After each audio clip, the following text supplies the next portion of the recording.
ये एक हिंदू मंदिर है, लेकिन इसका दरवाजा इसलिए बंद किया गया है क्योंकि दलित समाज के लोग इस मंदिर में एंट्री करना चाहते हैं और कथित ऊंची जाति के हिंदू लोग इसका विरोध कर रहे हैं।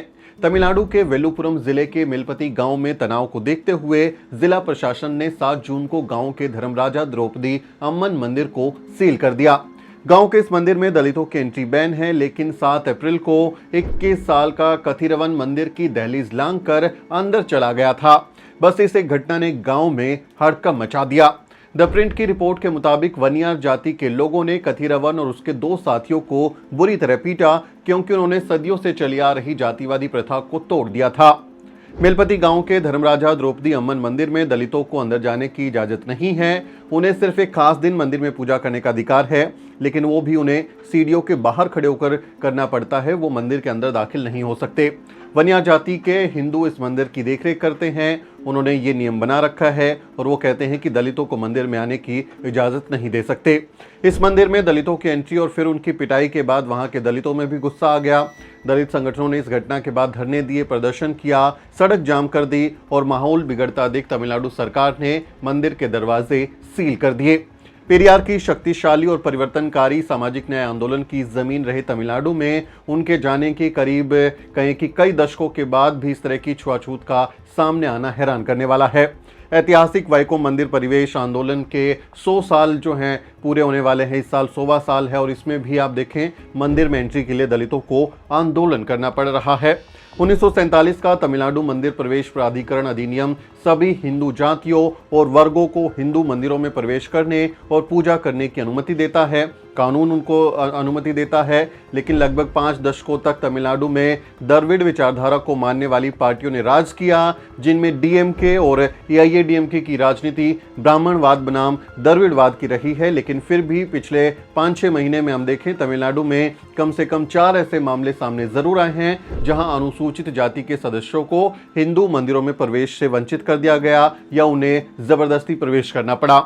कुछ मामले आपको बताता हूं, एक टाइमलाइन आपको समझाने की कोशिश करता हूं कि कैसे तमिलनाडु में मंदिर आंदोलन चल रहा है। 2 जनवरी को लगभग 250 दलितों ने पहली बार कल्लाकुरुची जिले के एडुवेनाथम गांव में 2 सदियों पुराने श्री वरदराजा पेरुमल मंदिर में प्रवेश किया। उनके साथ करीब 300 पुलिस वालों की मौजूदगी थी, यानी करीब 300 पुलिस वालों की मदद से वो मंदिर में घुसने में कामयाब रहे थे। 200 साल पुराना मंदिर, लेकिन वो कभी नहीं जा पाए थे। उसी महीने तिरुवन्नामलाई जिले के थेनमुडियानूर गांव में दलितों के एक समूह ने 70 साल पुराने श्री मुथलम मंदिर में पहली बार प्रवेश किया था। 14 अप्रैल यानी मेलापथी मंदिर मुद्दे के एक हफ्ते बाद अधिकारियों ने तंजावुर जिले के आलमपल्लम में मझाई मरियम मंदिर को भी सील कर दिया था, क्योंकि प्रभावशाली जाति वेलालर्स ने दलित ग्रामीणों को मंदिर में अभिषेक के दौरान प्रवेश नहीं करने दिया था। जब दलितों ने जिला प्रशासन से मदद मांगी तो कथित ऊंची जातियों ने दलितों का बहिष्कार कर दिया। गांव के दलित सरपंच, गांव की एक दलित महिला सरपंच है उमा रानी, उनका एक बयान द प्रिंट ने छापा है। वो बताती हैं कि एक बैठक आयोजित की गई थी गांव में। प्रमुख जाति के सदस्यों ने फैसला किया कि वो दलितों को कोई काम नहीं देंगे। उन्होंने ये भी कहा कि दलितों ने जो भी लोन लिया है यानी उधार पैसा लिया है वो उसे तुरंत लौटाएं। सरपंच होने के बावजूद भी मुझसे इस फैसले पर कोई राय नहीं ली गई थी।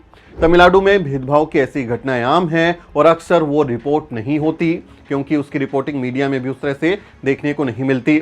मेलपथी गांव के मुद्दा जो है वो भी इसलिए नज़र में आ गया क्योंकि गांव के कथित ऊंची जात वालों ने कहा था कि अगर दलितों को मंदिर में एंट्री दी गई तो वो आत्मदाह कर लेंगे।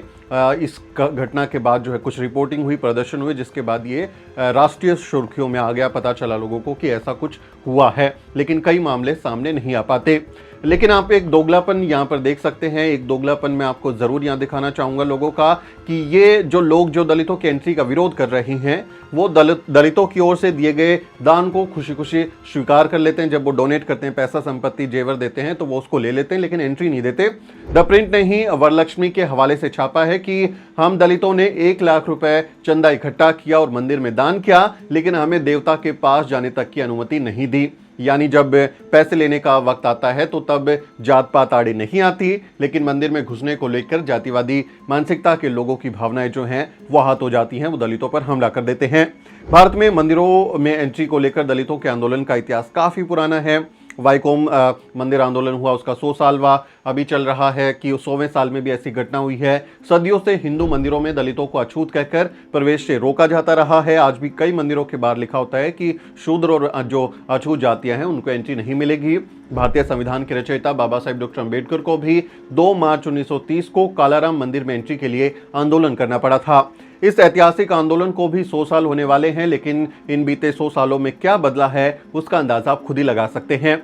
तमिलनाडु में हुई घटनाएं सबूत है इस बात का कि आज भी कथित ऊंची हिंदू जातियां दलितों को हीन ही समझती हैं। तमिलनाडु पेरियार की जमीन है और वहां ब्राह्मणवाद के खिलाफ आंदोलन का एक लंबा चौड़ा इतिहास है। मौजूदा स्टालिन सरकार ने तमिलनाडु में सभी जातियों के लिए पुजारी बनने का रास्ता भी खोल दिया कि सब कोई जो भी जाति का हो व्यक्ति वो एक परीक्षा पास करके पुजारी बन सकता है, मंदिर में पुरोहित नियुक्त हो सकता है।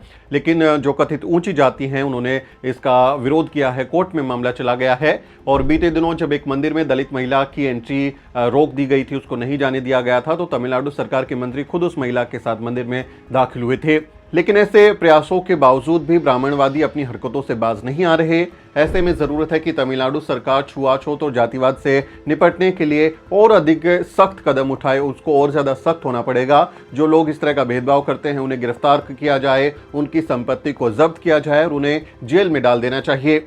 और दलितों को भी ये सोचना चाहिए कि उन्हें ऐसी जगह भला क्यों जाना जहां उन्हें गालियां दी जाएं, उनके साथ मारपीट हो, उन्हें अपमानित महसूस कराया जाए। ऐसी जगह पर भला जाना ही क्यों है? क्योंकि दलितों की लड़ाई मंदिर मस्जिद की नहीं बल्कि स्कूल और कॉलेज की होनी चाहिए, क्योंकि मंदिरों से उनका कुछ भला नहीं होने वाला। सदियों से जब उनके साथ उत्पीड़न हो रहा था, भेदभाव हो रहा था, तब मंदिर में या मंदिर में बैठे देवी देवताओं ने उनका कोई भला नहीं किया। इसलिए आज भी कोई उनकी भलाई नहीं करने वाला। दलितों को सोचना चाहिए कि वो ऐसी जगह भला जाते ही क्यों हैं। इस मामले पर आपकी क्या राय है? तमिलनाडु सरकार के जो फैसले हैं उस पर आप क्या सोचते हैं? वहां जो मंदिर आंदोलन चल रहा है उस पर आपकी क्या राय है? आप कमेंट के जरिए अपनी राय हम तक पहुंचा सकते हैं। इस वीडियो को अन्य लोगों के साथ शेयर करें ताकि उनका ज्ञानवर्धन हो सके। और अगर आपको हमारा काम पसंद है तो चैनल को सब्सक्राइब करें और आप हमें आर्थिक मदद भी दे सकते हैं। साथियों, अगर आपको द न्यूज वीक का काम पसंद है और आप चाहते हैं कि हम यूं ही अम्बेडकरवादी पत्रकारिता करते रहें तो हमारी आर्थिक मदद जरूर करें। आप अपनी स्क्रीन पर दिखाई दे रहे इस QR कोड को स्कैन करें और न्यूज वीक फाउंडेशन के खाते में अपनी दान की राशि भेजें। QR कोड के अलावा आप UPI के जरिए भी मदद कर सकते हैं। आप हमारी UPI ID newsweek@yesbank पर भी मदद भेज सकते हैं। इसके अलावा आप हमारे अकाउंट में भी मदद भेज सकते हैं। खाते का नाम है Newsweek Foundation, account number है 02358800000640।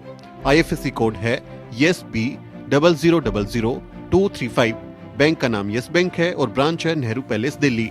आप डोनेशन के एवज में इनकम टैक्स में भी छूट पा सकते हैं। डोनेशन की रसीद पाने के लिए ट्रांजैक्शन का स्क्रीनशॉट हमें भेजें। टाइप करें डोनेशन स्पेस आपका नाम और हमें 8595794224 पर व्हाट्सएप करें।